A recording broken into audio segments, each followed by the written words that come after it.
తాజాగా స్టార్ మాల ప్రోమో చూసుకున్నట్లయితే Telugu big boss season 8 హౌస్లో తన ప్రాణం పోయేటట్లుగా అయితే మారిన నిఖిల్ పరిస్థితి.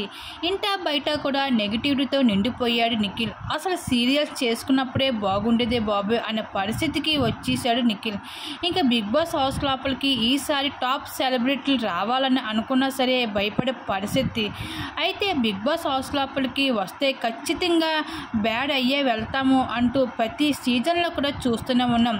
గత సీజన్లో అమర్దీప్, అంతకుముందు సీజన్లో సన్ముఖ్ జస్వంత్, అంతకుముందు దీప్తి సున్నాని, ఇలా ఈ సీజన్లో కూడా ప్రతి ఒక్కరు కూడా బ్యాడ్ అయ్యి బయటికి వెళ్ళడం జరిగింది. అయితే ఈసారి కూడా బిగ్ బాస్ హౌస్లో నిఖిల్ కూడా నెగిటివిటీతో నిండిపోయాడు. ఇంక ఈసారి కూడా అయితే ఈసారి నామినేషన్ ప్రక్రియ అయితే బిగ్ బాస్ చాలా డిఫరెంట్గా అయితే పెట్టడం జరిగింది. అది ఏమిటి అంటే ఆల్రెడీ ఎలిమినేట్ అయిన కంటెస్టెంట్స్ మళ్ళీ బిగ్ బాస్ హౌస్ లోపలికి రీ ఎంట్రీ ఇచ్చి ఈ 12th వీక్ నామినేషన్లో పాల్గొని ఎలిమినేట్ అయిన కంటెస్టెంట్స్లు ఒక్కొక్కరు ఇద్దరిని హౌస్లో ఉన్న కంటెస్టెంట్స్ని నామినేట్ చేసి మళ్ళీ వెళ్ళిపోతారు.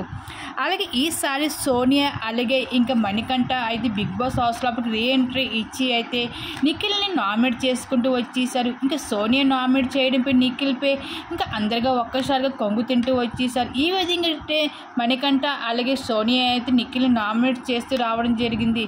మరి బిగ్ బాస్ హౌస్లో ఈసారి ఇలా ఈ విధంగా నామినేట్ చేయడంపై మీరేమనుకుంటున్నారు? మీ అభిప్రాయం తప్పకుండా కామెంట్స్ షేర్ చేసుకోండి.